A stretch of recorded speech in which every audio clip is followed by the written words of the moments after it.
കണ്ണുള്ളപ്പോൾ കണ്ണിൻ്റെ വില അറിയില്ല എന്ന് പറഞ്ഞ പോലെ ഇപ്പം എൻ്റെ ലൈഫ്. അത്ര വലിയ സാഹിത്യമൊന്നുമല്ല, ബേസിക് ചുരുക്കി പറഞ്ഞ് ഞാൻ തരാം. ഒന്നാമത്തെ കാര്യം, ഞാൻ ഭയങ്കര ബിസി ടൈമാണ് ഇപ്പോൾ. മാർച്ച് ഫെബ് എന്ന് പറഞ്ഞാൽ ഒരു മദർ എന്ന നിലയിൽ it's A very busy time. കൊച്ചിനെ പഠിപ്പിക്കണം, ഐ ആം ഓൾസോ വർക്കിംഗ്, എൻ്റെ ജോലി ചെയ്യണം. പിന്നെ ദ മെയിൻ ഇമ്പോർട്ടൻസ് തിങ് എന്ന് പറഞ്ഞാൽ നമ്മുടെ ലൈഫിൽ നമ്മുടെ ഈ ഡെയിലി നമ്മളെ ഹെൽപ്പ് ചെയ്യാൻ പറ്റുന്ന നമ്മുടെ ഹൗസ് ഹെൽപ്പ് നമ്മുടെ ലൈഫിൽ എന്തുമാത്രം ഇമ്പോർട്ടൻ്റ് ആണെന്ന് എനിക്ക് സത്യം പറഞ്ഞാൽ എനിക്കിപ്പോഴാണ് മനസ്സിലായി.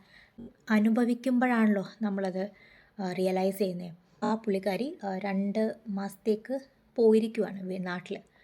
ശരിക്കും പറഞ്ഞാൽ ഞാൻ മിസ് ചെയ്ത് തുടങ്ങി കേട്ടോ. കാരണം വേറെ ആരെയും ഞാൻ ഇതുവരെ മിസ് ചെയ്യുന്നില്ല, പുള്ളിക്കാരിയാണ് ഞാൻ മിസ് ചെയ്യുന്നത്. കാരണം എൻ്റെ ലൈഫിൽ ഈ ബിസി കെയോസിൽ ഒരാൾ മാത്രമാണ് ശരിക്കും പറഞ്ഞാൽ ഹെൽപ്പ് ചെയ്യുന്നത്, എൻ്റെ ലൈഫ് കുറച്ച് ഈസി ആക്കുന്നത്. ഓക്കെ, ശരിയാണ്, ഈവൻ നമ്മൾ പൈസ കൊടുക്കുന്നു, ബട്ട് സ്റ്റിൽ എന്നാൽ പോലും ഒരുപാട് കാര്യങ്ങൾ പുള്ളിക്കാരി ഉള്ളതുകൊണ്ട് എല്ലാം എനിക്ക് ആ ഭാഗത്തേക്ക് തിരിഞ്ഞ് നോക്കേണ്ടി വന്നിട്ടില്ല.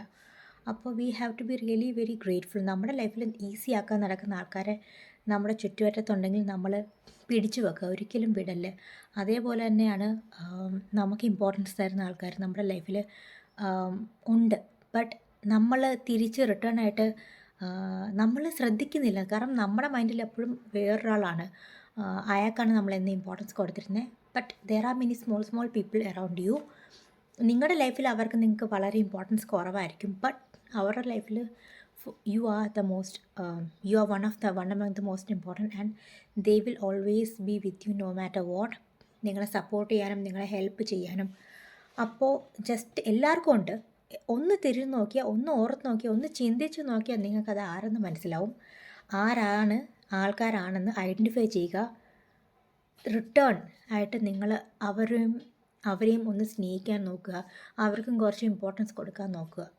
നമ്മളെ ഇഷ്ടപ്പെടാത്ത ആൾക്കാരുടെ പുറകിലായിരിക്കും നമ്മളെന്നും പുറകിൽ പോയിട്ടുള്ളത്. ഒരിക്കലും നമ്മൾ ആ ഒരു നമ്മളെ ഇഷ്ടപ്പെടുന്ന ആൾക്കാരെ അവരെക്കുറിച്ച് നമ്മൾ ഒരിക്കലും ചിന്തിച്ചിട്ടില്ല. ബിക്കോസ് അവരെ നമ്മൾ ടേക്കൺ ഫോർ ഗ്രാൻഡഡ് ആയിട്ട് എടുക്കുമെന്ന് തോന്നുന്നു. Because we know that they will be always for us. So just ഒന്ന് മാറ്റി ചിന്തിച്ചാൽ ലൈഫ് ഭയങ്കര ബ്യൂട്ടിഫുൾ ആയിരിക്കും. ഓക്കെ, അപ്പോൾ ഇന്നത്തേക്ക് ഇത്രയും തത്വങ്ങൾ മാത്രം. ബൈ.